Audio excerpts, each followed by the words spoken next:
Hi again, everybody. My name is Eric Christoph. This is our first time doing this as Mars Society Chicago. We're launching the chapter.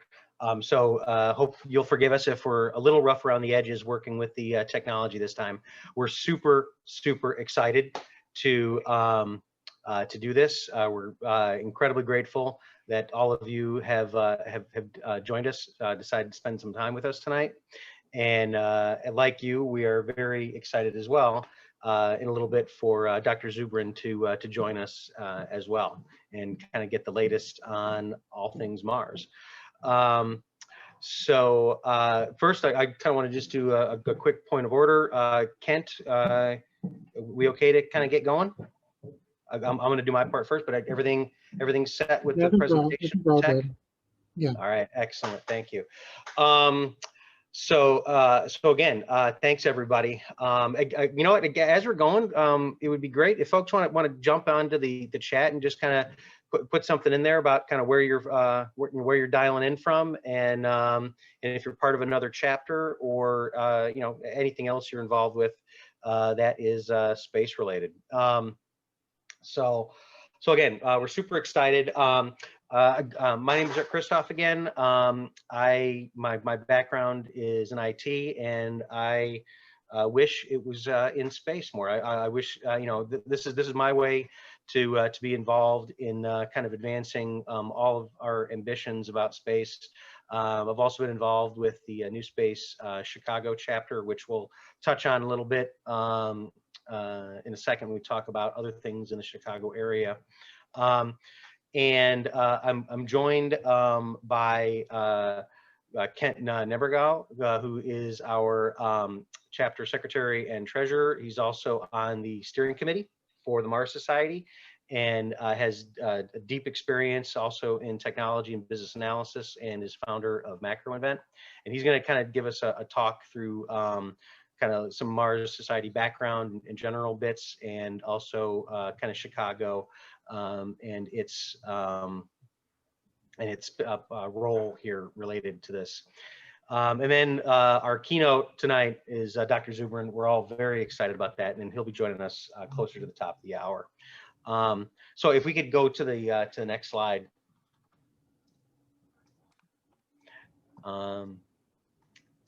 Brian, Mike Schmidt, thanks for joining us tonight. Doug as well. Really excited to have everybody joining us. We had a lot of folks sign up too on the Eventbrite site, so we're really excited.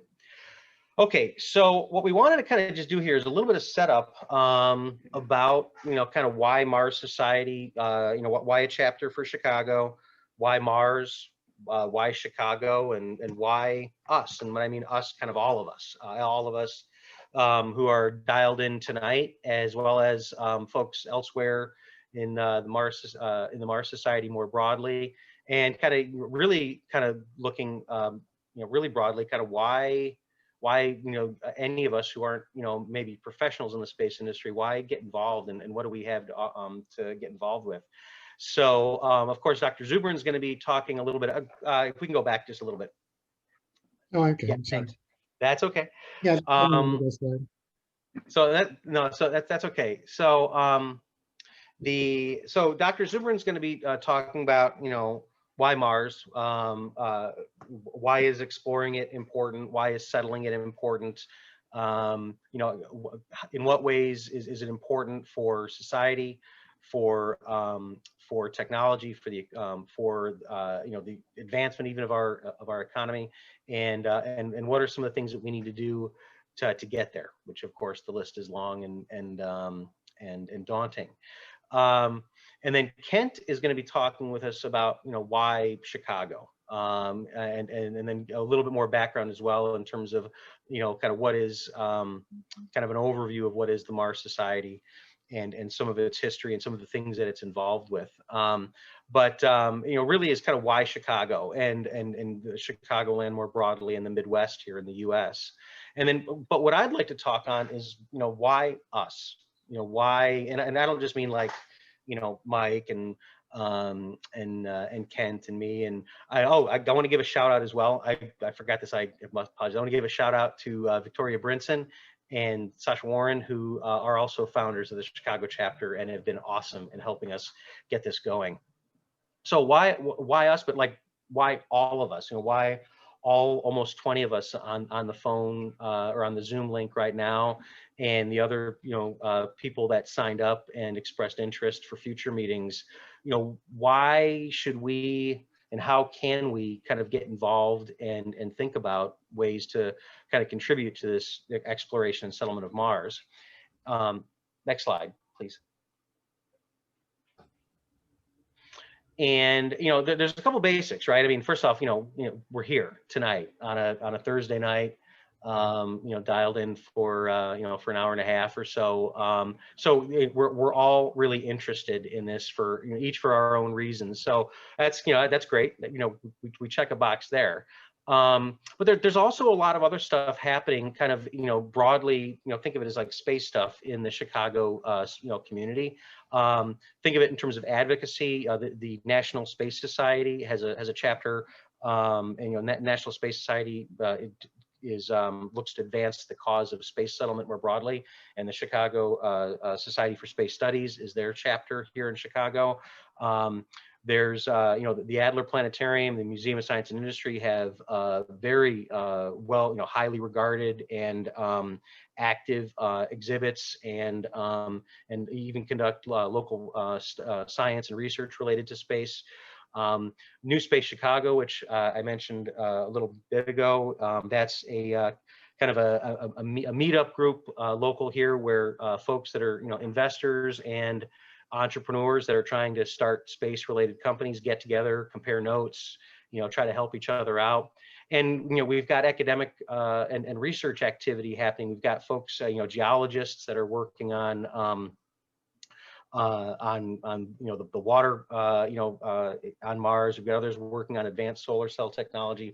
So there's a lot happening in the Chicago area that probably we don't think about, and so that's kind of gives us a kernel of a place to start, and people with whom to to get to know and to network and to learn from and teach each other as well. And if moving on to the next slide, please. And but then how does it come down to kind of just the rest of us here? And I think most folks are familiar now with the kind of broad category of citizen science. That there's lots of ways for folks to contribute, whether it's helping to identify asteroids with one of the with one of the crowdsourced competitions where people identify exoplanets or asteroids or things like that, to things like the MDRS, and the analog stations that are done, analog missions that are done by the Mars Society that Kent's going to talk about.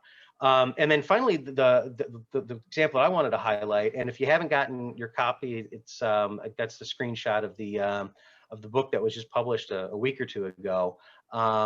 This is 176 teams, I think, from around the world submitted entries to for how would a city of 1 million people on Mars work, covering politics, economics, technology, architecture, you name it. And so when you think about, we've gotten to a point where we're now starting to really think about all of these other dynamics. It's not just rockets and solar cells. And so that's a lot of places where ordinary folks can get involved and contribute and get excited as well. So anyway, so I want to say why us? Why not? There's a lot of ways that we can get involved and get and find ways to contribute. So next slide, please.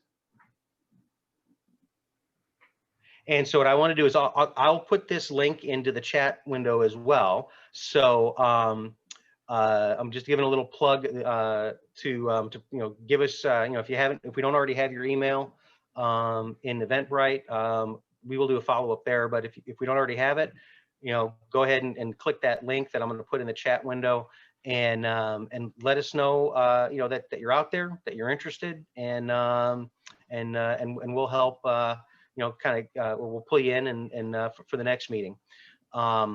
So the key thing, the call to action here is let us know you're interested, and we're super excited to have you here with us tonight. And with that, I'm going to hand it off to Kent, who's going to talk a little bit more about Chicago and the Mars Society more broadly. Hi, get it. You got my audio? Yep. Okay, sounds good. Hi, I'm Ken Everdahl. I'm the Secretary Treasurer of the Chicago chapter. I'm also steering committee chair of the Mars Society as a whole, and I've started this little web called Macro Event. So who is the Mars Society? We were founded in 1989 to promote human exploration and settlement of the Red Planet by Robert Zubrin. And we've been rather, a lot of organizations were founded, around that time, but we've grown quite a bit. We are 54 chapters worldwide, possibly 55 as of tonight. This is a quick map of all these different locations. We have our 2 analog bases currently. FMARS was built first in the Canadian Arctic, and it is an excellent site because it's right by a crater in climate conditions very similar to that of Martian glacier conditions. However, it's very difficult to get to. And we wanted to get a lot more research done in a much shorter period of time. So we built MDRS, or Mars Desert Research Station in Utah. This is in terrain very similar to that of both the Curiosity and Perseverance rovers are going through a lot of mudstone and a lot of gypsum deposits and so forth. So if you go to MDRS, you'll see formations that are identical or analogous to those of those 2 rover sites, as well as the Opportunity rover. There are little blueberry concretions at MDRS as well. They're just not the same mineral. But we are, as of now, I believe, 235 crews, which is the equivalent to approximately 4 full missions to Mars on the original Mars Direct design that Robert Zubrin will be talking about soon. So when you take the launch windows into account, that's roughly a decade of simulated Mars missions in the last 2 decades of the Mars Society. So we've made excellent progress in terms of being able to work through the problems of settling the Red Planet. In addition to that, we have what's called the University Rover Challenge, which is a competition of universities to build their own, with their own funds, $16,000 rover. And we put these rovers, which are remote controlled, through various complicated situations where the operator of the rover cannot stand by the rover. They have to work it from cameras in a remote location, but it is largely remote controlled. And we've recently added self-driving AI functions as well to the competition. But basically, they have 3 major skills. It's like, can you do X, flip switches or check readings or whatever? Can you retrieve a lost astronaut, which is basically just a dummy in a spacesuit, that sort of thing. And this competition started with very simple rovers that look like, plywood on bicycle wheels. And within just a few years, we were getting CNC machine things that looked like NASA had built them. And then it wasn't that long after that we started getting teams that were doing things like modular circuits that the circuit didn't know what it was until you plugged it into the system, and then it knew its configuration, loaded the appropriate software within 45 seconds. And they were pulling this technology from Formula One racing. And that was several years ago. So it's actually advanced quite a bit since then. We've actually had a situation where one of the teams from Poland won one year, and the Prime Minister of Poland greeted them at the airport when they arrived back, and everybody kind of got the hint that this was a big deal. And suddenly, Polish teams have been really sweeping these events in the years since then, building just incredible rovers, as well as other teams from, as I said, all over the world. India is another major source of things, and then some of the major universities in the United States as well.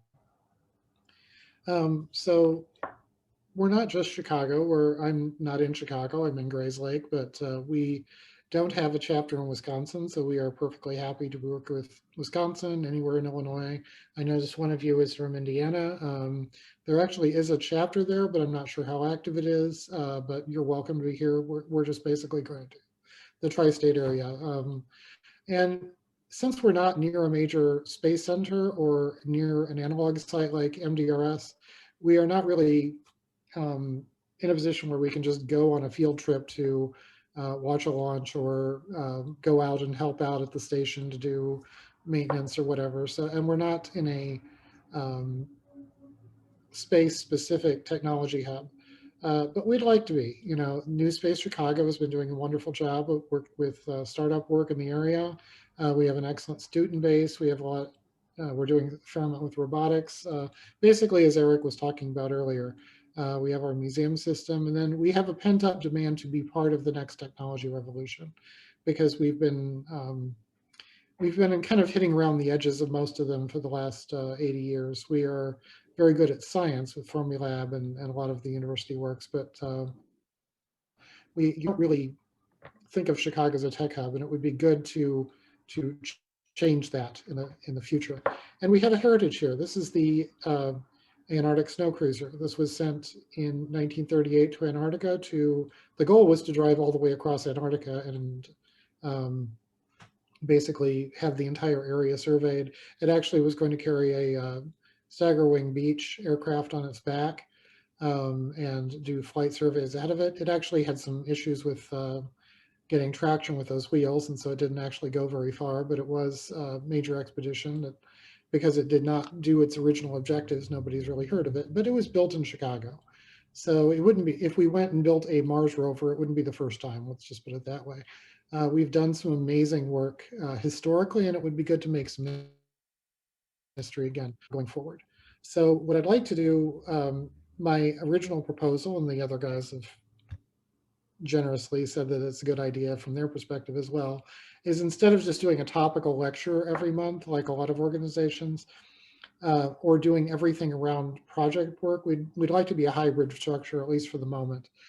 We might have somebody say, hey, I've got an idea for a project we can do, either educational or practical or analog or whatever. We'll get into a list in a bit. Who wants to work with me on this? Who has these skills and so forth? And it'll be a bit like a hackathon where you walk up to the podium and say, I've got an idea, let's build this, or I've got this skill set, put me in your group. And we would just go around the table and do that virtually at the time. And then every 3 months we would come back and say, okay, these are the results of our project. Even if it fails, there's lessons learned on the next one. We can maybe pivot that and salvage the idea, even if the exact project didn't work. And then in the intervening months, we would have the usual topical lectures with organization like this. The idea then is that, we'd have this is not our actual calendar, but this is just an example, just starting with January, is we'd have a project pitch meeting, an update sort of thing. And then the following 2 months, we would have a guest speaker, talking about, this is everything about MDRS, or somebody from the planetarium, or some of the other research that's being done in the area. That is in some way related to Mars. So what can do various things right now, since we're all virtual. We could do research presentation, settlement design as before. I've participated and actually came in 7th in a lunar design, and I'm in the book for I was in the top 10 for the project before the one that was just discussed by Eric a moment ago. Basically on designing 1,000-person settlement as opposed to a 1,000,000-person settlement. But we can organize around those. We can just do our own. We don't need a competition. We can just design something. Vehicle designs, as noted, we did, some great things in 1938. We're due for another one. Robotic automation, as in, we don't want the astronauts to necessarily do everything, but we can do better than a Roomba and a robot gardener. We can probably come up with other things to do along those lines. Greenhouse simulation, if we've got territory for it. Dual use inventions, in other words, things that you designed it for Mars, but it's also handy at home or at work or whatever. Software projects, of course, can be done virtually by anyone in the world. Material studies, there's a lot of interesting work going on in that area. Drones, rovers, crew transport vehicles. If we had a big enough group with a budget, we could probably volunteer to throw together something. I mean, people are building entire, 4-passenger cars with blocks made on a 3D printer and conventional frameworks underneath. We could probably do something like that. Tooling, spacesuit analogs. There's a chapter in California that does all the suits for MDRS, and every year or two they go and they build, updates for everything and get the scratches out of the helmets and so forth. And that's kind of their thing. What is our thing? Well, let's find out. Let's see what we can do here. So it's our time to build. This is what we want to do going forward. Is Rob yet? I don't see. Yeah, he's not actually So, joined so yet. Ken, So actually, I've got a question. we're a little bit early. Well, actually, Yeah, I've got a question. This is a good opportunity. Can you maybe take a step back and yeah, here. kind of just what are like in terms of what are analog missions like very broadly, and how does the Mars Society's analog missions compare to some of the other ones out there? Like, does NASA ever, for example, send folks to the Mars Society analog missions and things like that? Kind of how does it fit into that broader landscape and things like that? That's a very good question. NASA actually started this stuff back in the Apollo era. They would send people in simulated suits to the desert. They would also go to, there's an analog site in Hawaii for lunar work because they wanted to train the astronauts and get the bugs out of the process. That's kind of where we got the idea. So we kind of picked up the ball there and ran with it and built these two stations. NASA has used these stations for work, primarily with new spacesuits. They were one of the pioneers in making robots that would follow you around and take verbal directions. And they did several expeditions out there. So when a normal crew shows up, they show up in a truck.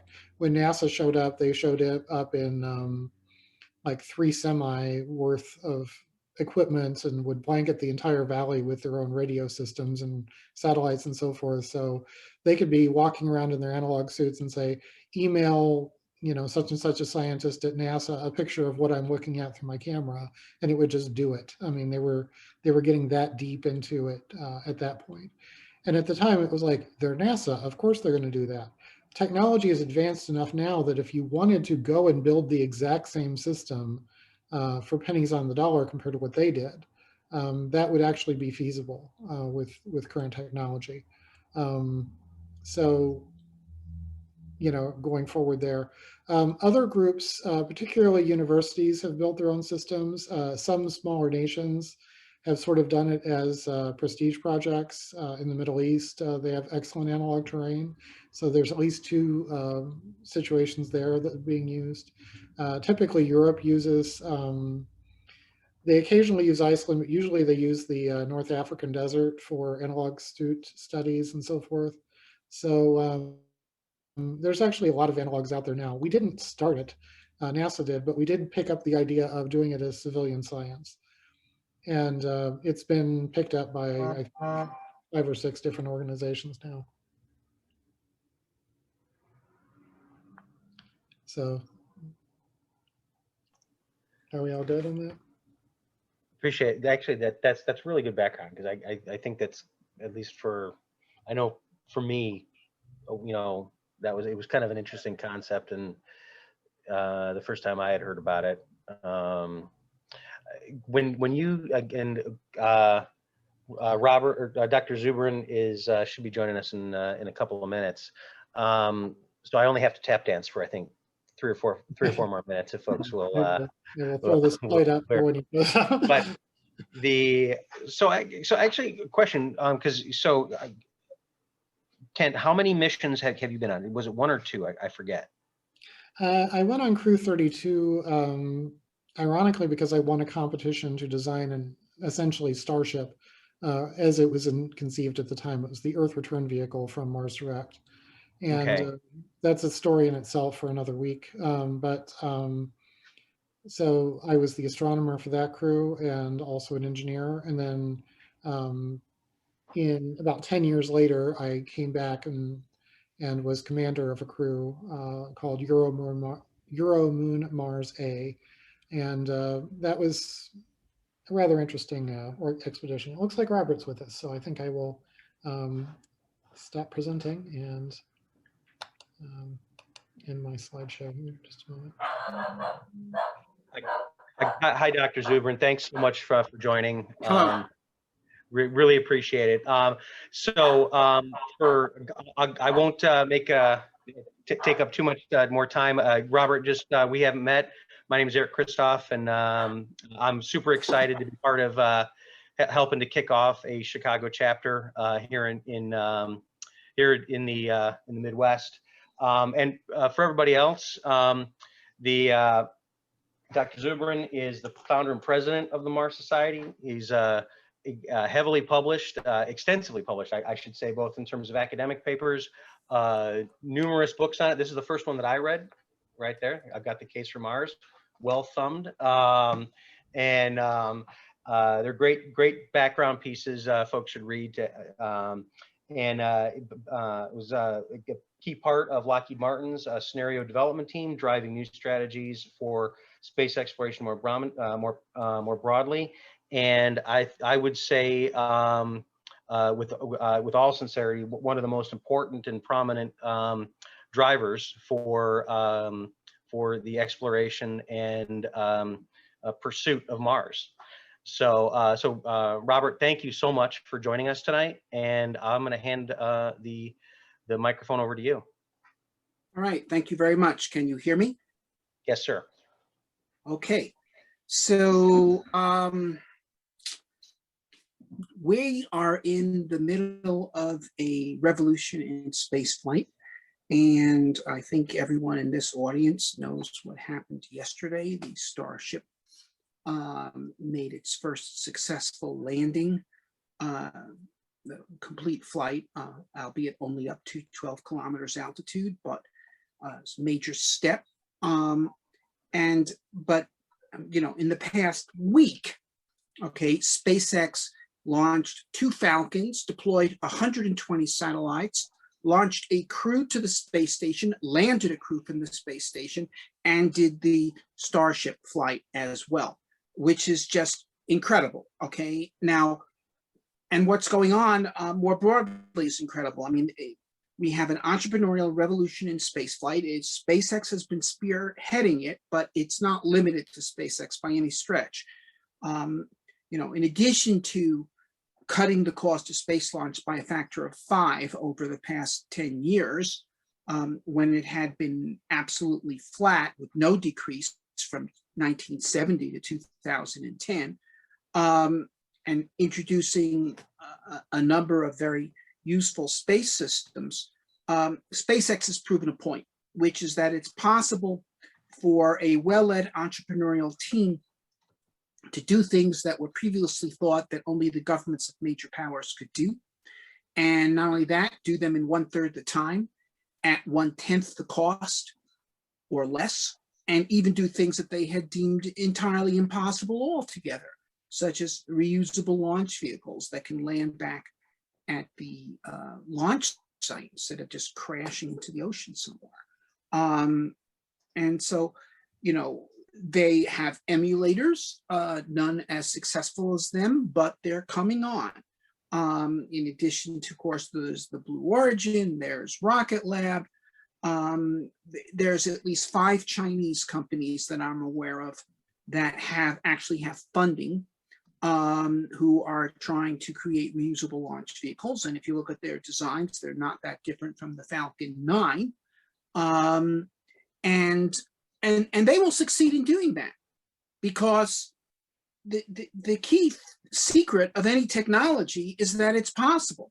You know, it wasn't the Rosenbergs who gave away the secret of the atom bomb, it was Hiroshima, okay, because the laws of physics are what they are, and they're there to be discovered by anyone, provided they have adequate backing. And as soon as someone, you know, as soon as the United States proved that atom bombs were possible, the Soviet physicists had no problem whatsoever getting adequate backing from the government to create a Soviet bomb. And SpaceX has proven that, you know, reusable launch vehicles of the Falcon variety are possible, and so people see the advantage of that, and the physical principles are clear, and capable engineers with adequate backing will duplicate that. And now here's the thing, Musk knows that, which is why, in a way that is in accord with his Silicon Valley background, but not at all in accord with what has been typically the case in aerospace since certainly the end of Apollo in any case, is he's making his own launch systems obsolete. the Falcon line is the best launch systems in the world. They completely outclass on cost all their competition. And yet, rather than sit there fat, dumb, and happy with that, Musk is creating the Starship system, which will be perhaps another factor of 5 cheaper or even more than the Falcons. So he's making the Falcons obsolete because he knows that there are other people that are going to have things as good as Falcons within a few years. And when Starship is flying, if he can prove that, you can bet that there'll be people out there that will say, well, we can do that too, because Musk does not have a patent on the laws of physics. And so he will be forced to create something even better, okay? And that's how this thing's going to go. Now, it also has implications outside of space launch. For example, spacecraft. The cheaper space launch becomes, the better any business plan associated with space commercialization will look, whether it's remote sensing, communications, orbital research labs, orbital manufacturing, you name it. The numbers look better and better the cheaper space launches. So the more such ventures there will be. The cheaper space launches, the more space launches there will be. That's just supply and demand. But furthermore, when space launch is incredibly expensive, it forces spacecraft designers to be incredibly conservative. Because, and this is why, by the way, for the past 50 years, that is since the end of Apollo. But see, between Sputnik and Apollo, we had to develop the whole craft of space flight. People had to create all the different tricks, solar panels, communication systems. Everything was new. It all had to be developed. But by 1970 or so, we had the bag of tricks. And basically, if you wanted to do something in space, there was a way to do it that had been proven. And then if you're going to pay $1 billion for a launch, are you really going to risk the mission success by looking for a battery that is half the weight, or a communication system that is half the weight, or somewhat better? In other words, the wisdom in spacecraft design for the past 50 years has been, don't do anything that hasn't been done before. And that's a formula for stagnation. But as space launch becomes cheaper, then spacecraft designers can become less conservative. And so the spacecraft technology will advance at a much higher rate than it has over the past half century.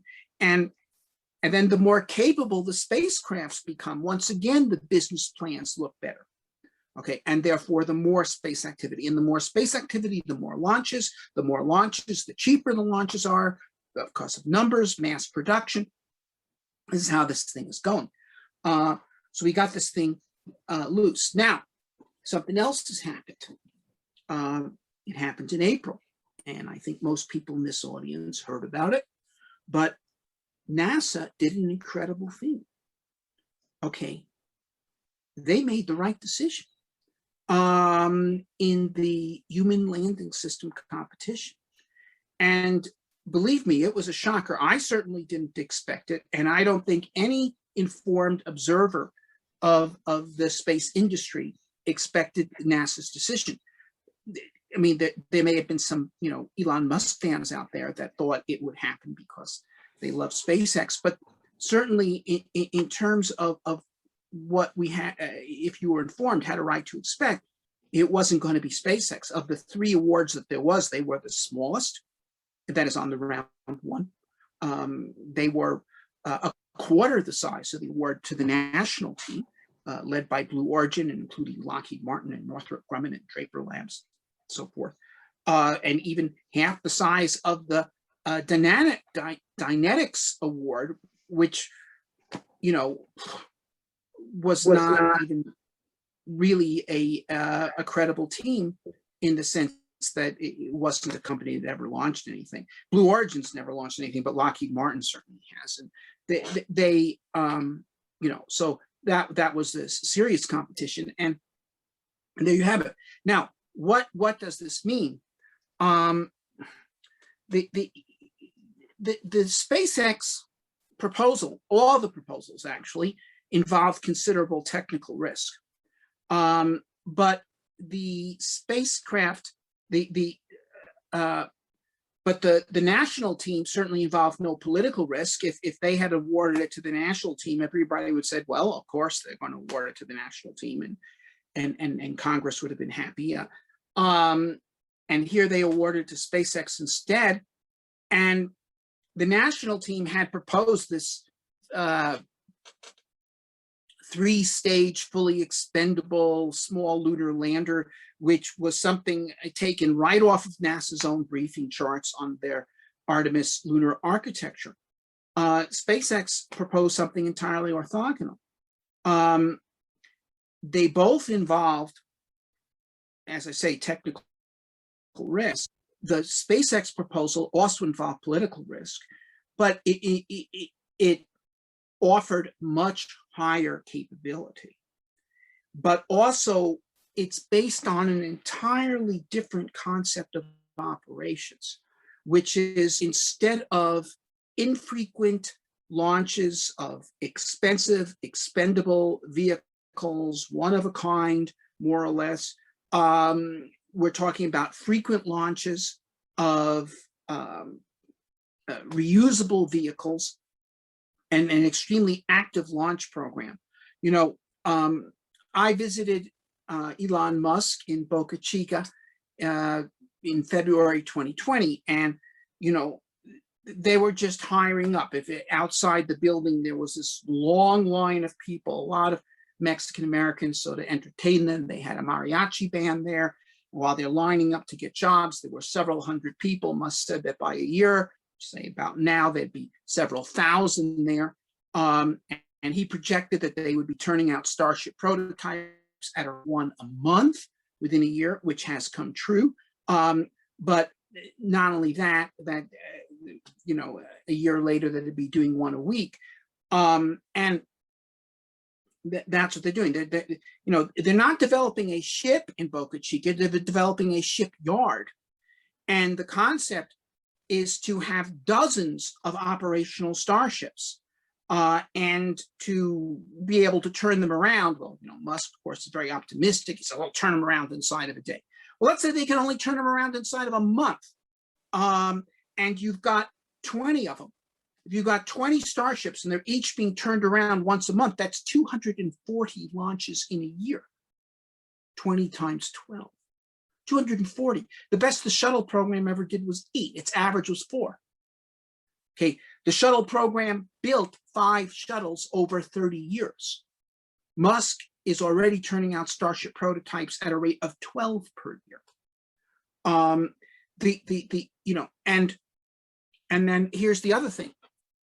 The national team in Dynetics lunar landers had nothing to do with Mars. They would be absolutely useless for a Mars program. The Starship is actually designed for Mars, and it's being modified to give it this lunar capability. So what NASA is decided to do is they've got behind a technology that actually fulfills the rhetoric that they're going to be developing technology for Mars while they go to the moon. And in fact, if you want to know, if you put a Starship in lunar orbit, depending upon what orbit it's in, it would take 10 to 14 tanker flights to refuel it for a round trip flight from that orbit back to the lunar surface and back up again. It's actually 10 if you don't go to the gateway. It's 14 if you have to use the gateway. But anyway, to send one of these things one way to Mars only takes 3 tanker flights. Now, if you want to have the 100-ton payload, then it would take 6 tanker flights.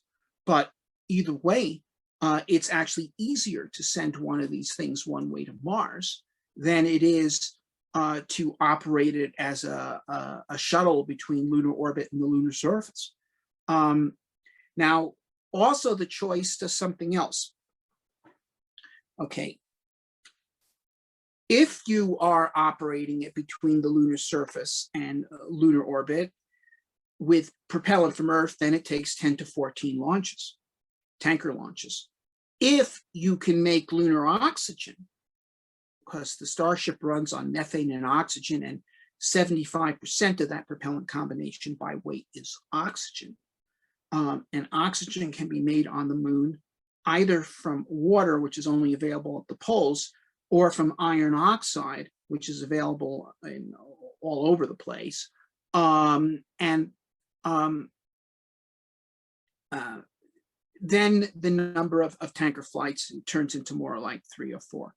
So there's an enormous benefit for the lunar program to develop lunar in situ resource utilization, ISRU, as the acronym goes. Of course, the Mars program, Musk's Mars architecture as written, requires ISRU. There's no way you can send a Starship to Mars with enough propellant to fly it back.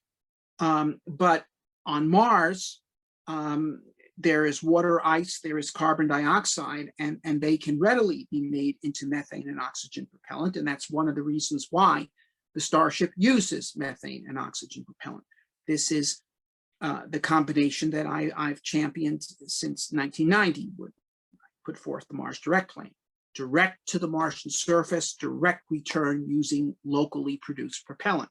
Methane and oxygen is a very high quality propellant, and it's the easiest one to make on Mars. And so it's the way to go. And that's why Musk has chosen it. So this is now what NASA is buying into.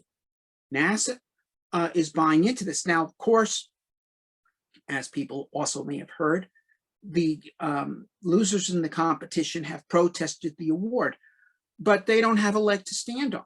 First of all, just on the face of it, their bids were more than twice as expensive as SpaceX's, and they were offering much less capability. So, you know, what are they going to say? Why didn't you choose us when all we were, you know, twice as expensive with a vastly lower capability? And then furthermore, of course, you know, their position was, we're not doing anything unless you give us money. Whereas Musk's position is, I'm in this, I'm spending my money on this. I have been spending my money on this before you came around to support me. If you stop spending your money on this, I will keep spending my money on this because I am committed to success. And, you know, I mean, I just have to say, well, I can understand that why Dynetics, which is and was leading a coalition of small businesses which don't have internal funds comparable at all to SpaceX, but Blue Origin certainly does. And the fact that Jeff Bezos, you know, who's got hundreds of millions of dollars in wealth, had to insist upon making the human landing system a profitable contract for his company, as opposed to coming in and saying, I'll match you dollar for dollar or better, it shows a lack of commitment. So NASA has recognized this. And so we have an extremely positive situation right now. Some people may have seen, I had an article that ran in Space News, a different version of it ran in Scientific American in the March timeframe, in which I called for establishing a robot base on Mars, creating a heavy Mars lander, and then using that right from the get-go, even before you're ready to send humans to Mars, before you've answered all your questions about physiology and back contamination and forward contamination, all that stuff. Why don't we just develop a heavy lander and send massive robotic expeditions to Mars? You know, and in those articles, I characterized the heavy lander as something that can deliver at least 10 tons to the Martian surface. The Perseverance landing system can deliver 1 ton to the Martian surface. And that's okay if you're sending Perseverance, but it's inadequate to support a human mission. to no matter how you design it, a human mission is going to require at least 10 tons to the surface in one piece kind of capability, and more is better. Now, I specified 10 because the Falcon Heavy, which is already operational, can deliver a 10-ton lander to Mars, okay? And so would the New Glenn be able to do that if they ever get it flying. SLS or Starship, just using Starship as a heavy lift launch vehicle and staging off of it, either of them could deliver a 20-ton lander to Mars. That'd be better. If you can refuel the Starship on orbit, and now NASA is committed to funding the development of that technology, you can deliver a system, well, with up to 100-ton landing capability. That would require 6 tanker flights, but their lunar missions are going to require more than that. And 100 tons one way to Mars. And they will actually have that capability before they have the human landing system capability. So the idea of building a robot base on Mars, basically the Heavy Lander program is now funded. And here's what I mean by a robot base, okay? You know, just think of a heavy lander landing on Mars, okay? If you land 20 tons, let alone 100 tons, okay? Starship could also deliver 20 tons and it would only take about 4 tankers. So depending upon how you do this, you get 20 to 100 tons payload. But think of the LSTs landing on Normandy Beach and the planks come down and the soldiers run out. Well, think of the lander landing on Mars and the planks come down and the robots run out. And we could land, I mean, if we could land 20, 50, 100 tons on Mars, we could send massive robot expeditions. Include, yeah, sure, we'll send several robotic rovers, science rovers of the Perseverance type. We'll probably also send several serious science helicopters. You know, Ingenuity is a 2-kilogram demonstration helicopter. It can actually do some things, so it can do aerial photography, but we could send 200-kilogram helicopters with the fully instrumented, as well instrumented as the Perseverance rover, and fly them all over the place on Mars. And those, you know, the rover travels 200 meters in a day, a helicopter travel 200 kilometers in a day, 1,000 times further, and it's not, can't be stopped by terrain obstacles. It can fly over boulder fields. It can fly over canyons. It can fly into canyons, land there, check things out at the bottom, and then fly out again. The rovers can't do anything like that. And so we could have very serious science exploration capabilities, but we'd also land construction robots, which conceivably might even be humanoid in form with arms and legs, or at least wheels and arms, that can go around and build things. And for instance, set up the ISRU plant, acquire Martian ice and melt it and set up the reactor to combine. Well, you electrolyze the water that produces oxygen, you get hydrogen, you can react hydrogen with carbon dioxide over a catalyst, you produce methane and water, which you can electrolyze. And this is how you take Martian CO2 and water and turn it into methane and oxygen. We could fuel Starship's tanks. The Starship tanks have enough capacity for 1,000 tons of propellant. You land a Starship on Mars and it now becomes a fuel tank depot. It also is an extra habitat. And you know, you get this whole thing set up, you get the power system set up. You know, you're preparing the first human expedition. Now, another thing I should say is this. Because the Starship is so large, okay, the Starship, it's a two-edged sword. It's very large, it can transport a lot of stuff, but because it's so heavy, it takes a lot of propellant to get it off the surface. The amount of propellant you need to send a Starship back from Mars to Earth is about 10 times what we need in my Mars Direct plan. And that means you need 10 times the power to make the propellant at the same rate. I mean, to make an equivalent amount of propellant in the same amount of time. And similarly, if you're going to make lunar oxygen, for the Starship. It also requires a lot more power than it would if you had a smaller ascent vehicle. So having a large ascent vehicle puts a premium on ISRU, and two, puts a premium on high power. Okay, and so if you just had a little, lunar excursion vehicle like the Apollo LEM or like the national team's lunar excursion vehicle, you can say, I don't really need lunar oxygen because, this thing doesn't weigh very much and it doesn't need that much propellant. But if you want to return starships off the surface and they need hundreds of tons of propellant, it makes a lot of sense to make your propellant. So ISRU becomes enabling. High power to enable the ISRU becomes enabling. And I think this is where it's going to be very important that we have a role. If starships are going to be used to do more than one-way missions to Mars, they're going to need a power supply on Mars to make the propellant to come home. You're going to need a megawatt scale power supply, probably nuclear power supply. And we'll need a nuclear power supply if we want to have reliable power on the moon at the megawatt level.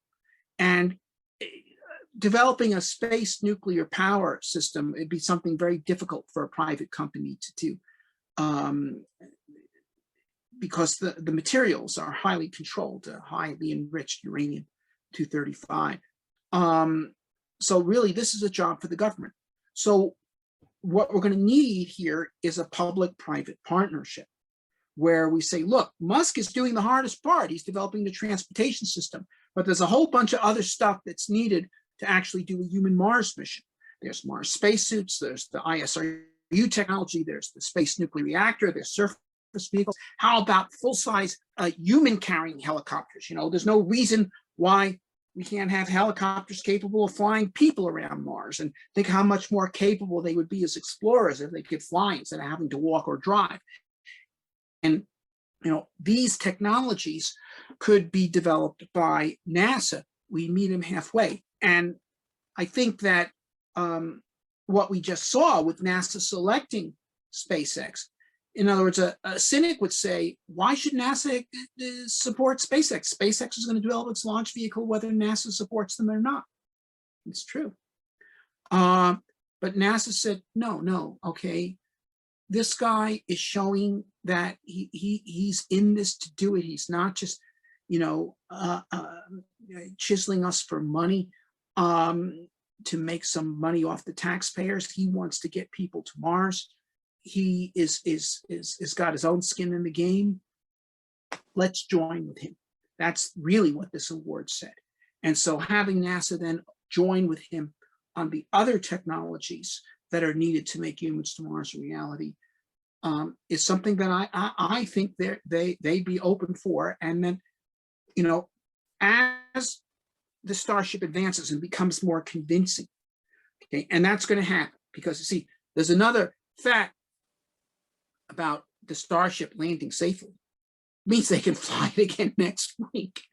And so instead of going to 12 kilometers, maybe they'll go to 20 kilometers, and then they'll go to 30 kilometers. And in other words, because he's got a reusable spaceship, he can now put it through an increasingly aggressive test program, just like you do when you test fly airplanes. First, you just fly it a little bit and, fly it all over the place. Then you take it to Mach 2. I mean, he can, perfect his flight operations. The operation yesterday was not flawless. There was a fire after it landed that they had to put out. My guess is the next time Starship flies and lands, there'll be no fire. Okay. And so forth. They're going to turn this into something where no one even, it won't even be newsworthy. The team will be able to do it blindfolded, and of course it lands safely. And then they're going to introduce the Super Heavy. And, I think we'll probably see Starships reaching orbit next year. And I mean, just think about that. Musk says they'll do it this year. I think next year. But okay, next year. This is happening. In other words, as the Starship becomes more credible, the idea of a public-private partnership between the government and SpaceX to send humans to Mars becomes more credible. And this is what we're going to have to campaign for. This is the role of the Mars Society, okay? Because, you know, I mean, Musk does campaign for himself, but what he says is discounted by the fact that he has a self-interest in the government funding him. But we, as the people whose objective is not to enrich Elon Musk, but to get humans to Mars, we have more credibility in this respect. And so this needs to be our role. And another role that Elon asked me to pick up is to fight the good fight against the people who say we can't do this because of the dangers of forward and back contamination. As you know, there's been quite a rising tide of this kind of thing. But they're both fallacious. I mean, the back contaminators tend to get the most press because they cause panic about the red death coming from Mars. But in fact, we get 500 kilograms of Martian rocks transported to Earth by natural processes landing here every year. And this has been going on for, you know, the past 3 billion years. And so if life could come to Earth from Mars, it already has. And in fact, if there is any life on Mars today, it's going to be deep underground because the surface can't support it. And then in terms of forward contamination, they say you'll ruin the science. Well, look, we go to Mars and we drill, reach the groundwater where there might be extant life, and bring it up. First of all, if it's in the groundwater, we didn't bring it. But second of all, if it's different than Earth life in any way, either fundamentally in that it doesn't use DNA or even simply in form that we haven't seen before, well, then it was there before us. Now, if it's identical to Earth life, you find E. coli on Mars, then the test is, are there any biomarkers? In other words, if it was there before you, it will have left fossils. I mean, this is how we know there was life on Earth before us. We have found fossils. That's why we know there was pre-human life on Earth. Well, if there was life on Mars before the astronauts got there, it will have left fossils. But if all you find is life forms identical to those common on Earth, and there's no fossils or other biomarkers or residues from the past of them on Mars, then yeah, you brought them. That's all there is to it. So the forward contamination is also bogus. And look, really, what is the planet we know most about? The Earth. Why? Because we're here. There's really no one can say it will ruin Mars science if we send people there. No, it will greatly enhance Mars science. Okay. And of course, we want to go to Mars not just for the science. We want to go to Mars to open a new planet for humanity. And that clearly can't be done without going there. So I'll leave it there and take questions. Robert, that was fantastic. Thank you again for joining us and sharing your thoughts with us tonight. I'm going to again invite everybody to just post questions into the chat channel. The first one who already jumped in a little bit earlier is from Nick Oakes. Robert, I think if you open up the chat window, if you haven't already, you can see it. He wants to know how. So Nick's question is, I would like to ask a question about what a writer, someone like me whose real skills lie in telling stories and sharing knowledge, can do to further this sort of endeavor in the immediate future. Thank you. Well, the answer is plenty. I mean, you know, British poet Shelley once said, poets are the legislators of mankind, because culture is upstream of politics. And it's even upstream of technology. It's the poets and the writers, and whether they are writers in text, you know, in the written word, or nowadays, of course, there's film and other media available. But whatever the artistic medium is, this creates the vision. Okay. Now, you know, the most important cultural medium in our society now is, of course, not poetry as such. It's hardly read. And even the novel is still around, but film is far more powerful. A Tom Clancy novel, bestseller, might sell 3 million copies. A movie that only gets 3 million viewers would be considered a total failure. A movie that's reasonably successful, it's hundreds of millions of viewers. And of course, a blockbuster can get 1 billion viewers. So, the great Mars movie has yet to be done. There's actually only been one good Mars movie. That's The Martian, but I would not call it a great movie. I would call it a good movie. And I'll tell you what the flaw in The Martian is from my point of view. It's not the various technical errors that people have pointed out. That's not terribly important. The movie does approach Mars in a spirit of realism, which is okay. It is that the Matt Damon character is not interested in Mars at all. Okay, he's not interested in the search for life on Mars, and he's not interested in Mars as a new frontier for humanity. He's just interested in going home. So the movie's not about Mars. It's about the can-do spirit, which is a good thing. It says we've got the stuff to take on the challenge of Mars, but it doesn't explain why, or doesn't, it's interesting to go to Mars, okay? And I would contrast The Martian with a better movie, not about Mars, but a movie, which is the first Jurassic Park movie. And the reason why I say the first Jurassic Park movie was a much better movie is because it wasn't just about the danger of the dinosaurs. It was also about the wonder of the dinosaurs, okay? That is, there was the real sense of wonder in it that the subsequent ones didn't have that, okay? They were just go there and be chased by dinosaurs, okay? But, the first Jurassic Park movie, even late in the movie when things had gone seriously wrong and the kids are stuck in the tree and the brontosaurus comes along and they start feeding it leaves, there's still joy in this encounter with this wonder of nature. And so we need a movie that conveys not just the adventure of Mars, but the wonder of Mars. The reason why we're interested in Mars, we're not just interested in Mars because it's a place to do something risky. If you want to do something risky, become a fighter pilot. I mean, the infantry for that matter. But but this is, yes, people will have to match their courage against Mars, and that's part of it, yes.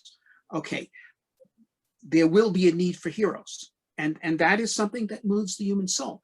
But it's more than that. It's heroism in a great cause. So we need to, whether it's through novels, short stories, TV series, theatrical film, this is what needs to be conveyed, this vision.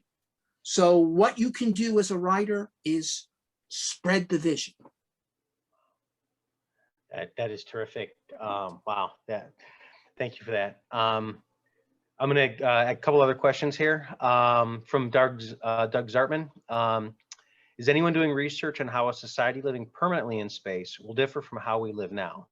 Things will have to change about society once you live inside a technology shell and so forth. Well, okay, people have investigated this intellectually. The Mars Society last year held a contest to design a 1 million person Mars city-state. And we got 176 entries from around the world. And the contest required, of the 100 points, 30 was for the technical design. The thing had to work. I think 30 was for the economics. It had to be economically sustainable. But the other 40 were for the social, cultural, and political concepts that would underline the design of the colony. And as I said, what was really extremely moving to me as I read through these submittals was the idealism of people trying to find a better form of society that we could create on Mars. And as the issue is, what can we create on Mars? And now, certainly they did not agree with each other in terms of social forms. They varied from utopian social democratic to ultra libertarian in terms of the kinds of ideas. And there's a case to be made for all these. I mean, the people did make a case for all these. And by the way, we just published the book with the 20 best designs. Okay, it just went on sale a couple of days ago. You can get it on Amazon as either a Kindle book or a paper book. There it is. He's got it on his tablet. And that's the cheaper version. It's $8.95, and the illustrations are in color. In the printed book, they're in black and white because color would be way too expensive. But either way, you'll see all the different ideas that people have. And, you know, I don't think Mars is going to be utopia. I think Mars is, as it were, going to be a laboratory.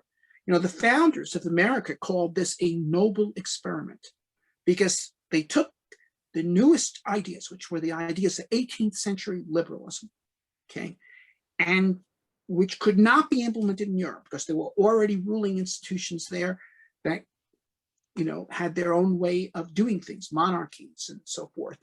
But here they could start fresh, and, you know, they could write a constitution from the ground up and say, this is how we're going to do it.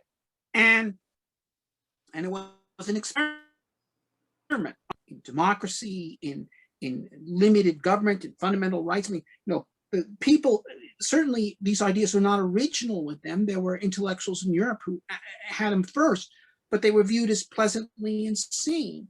You know, how can you have trial by jury? The people will never convict themselves.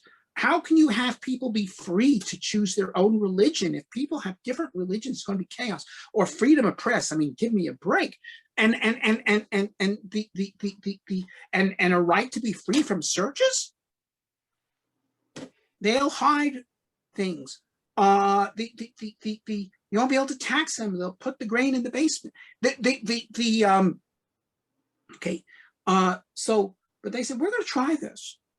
And it wasn't perfect, but it worked well enough that it was better. And people voted with their feet to come here to take advantage of it.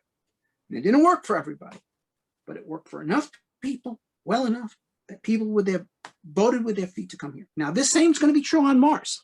In other words, I think there's going to be plenty of Mars colonies founded by different groups of people who have very different ideas on how it should be. And basically the ideas that work will be the ones that attract immigrants. Those colonies will succeed. You know, there's some people say, well, won't an extraterrestrial settlement be a tyranny because the government could turn your air off if they want to? Okay, you know, well, no, it won't be a tyranny because anyone that was a tyranny would attract no colonists. It's an impossibility. It's a Darwinian impossibility. In other words, it can't exist because it would fail. And so this is what it's going to be. And it's going to be a competition as to who can create a place that offers the greatest human opportunity. And that's what will attract the most immigrants, the most talented immigrants. And it's the one that we an example and for folks back home on Earth as well. So, Robert, you've been incredibly generous with your time. I was hoping we could sneak in one more question from. Sure, let's do it. Okay, I appreciate that. Thank you. So this is from Dharma Patel. You talked about the power needs of the Mars base. Do you think the other technologies, solar, geothermal, could be brought to Mars to support the 1,000 Starships. Is there a strategy for SpaceX that does not rely on the U.S. developing space nuclear reactors? Well, if there aren't nuclear reactors, you're going to have to use solar power. But the thing about solar power on Mars is, first of all, it's only 40% as strong as Earth, okay, because Mars is further from the sun. And solar power on Earth is fairly diffuse, you know, and so you'd really have to have some very large arrays. And given the possibility of dust, well, you'd have to have robots to clean the dust off, panel dusters. I guess that's not beyond our technology.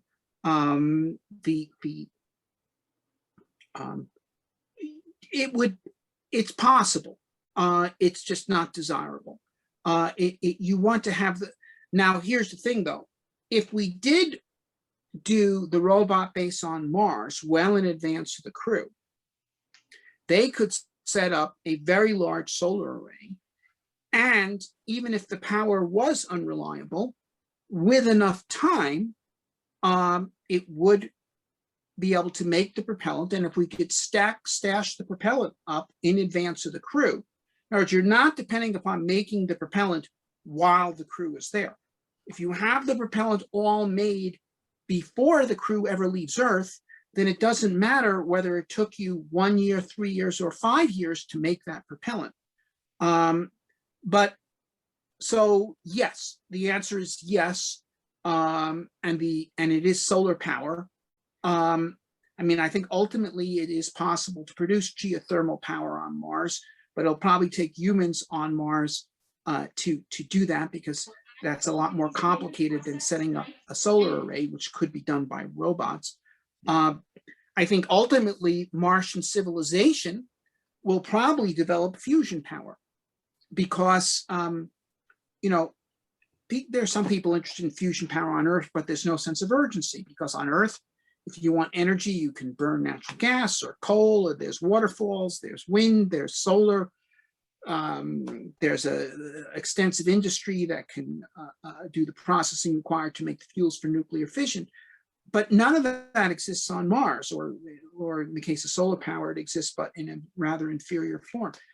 But deuterium is 6 times as common on Mars as it is on Earth. And so I think the Martians will have a very strong incentive to want to develop fusion power. It is the power that could take advantage of a resource in which they are quite rich. And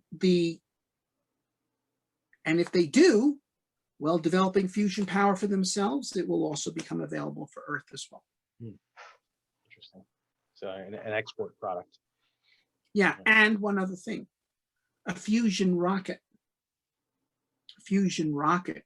can achieve exhaust velocities up to 7% the speed of light, which means you can create a vehicle that could get to 10% the speed of light. That is the entree beginning capability for interstellar travel. So, you know, the British developed the steam engine, but you know where the steamboat was developed? America, okay? And really, I mean, first steamboat, 1807, the Claremont, okay? First railroad in England is 1825, okay? But you see, a steam engine, you think about the steam engine on a steamboat, it can do something that no other kind of boat can do. It can give you power regardless of the direction of the wind, or if there is a wind. And so for early America, where basically our highways were the rivers and you had to be able to go both ways, steamboats were the thing. And so we developed the steamboat. Or you think of nuclear fission. Nuclear fission has had only modest success as utility power. I mean, it plays a role. But the one place where it has been an unquestioned success is for naval reactors. A nuclear submarine can do things that a non-nuclear submarine simply can't do. It can cruise around the world underwater. Diesel electric submarines got to come up every 24 hours. So it is simply, So in other words, that whether it's steam or nuclear fission, these were new kinds of power that enabled people to do new kinds of things. Okay, you could power a factory with water wheels, and in fact, early industry in America was more water powered than steam. But you can't get a boat to travel up a river or upwind with anything but steam. And similarly, the fission reactor, while it's in competition with a number of alternatives for utility power, for powering submarines, it's unmatched. Okay, and similarly, fusion power, it's a new type of power. Yes, it will be able to provide utility power, but it will also be able to power fusion spaceships, which you can't do with natural gas or waterfalls. Okay, so there it is. So we're opening up new frontiers, drives invention, creates new kinds of capabilities qualitatively. And this is one of the great benefits that we're going to get by taking on the challenge of Mars. Robert, thank you. That is fantastic.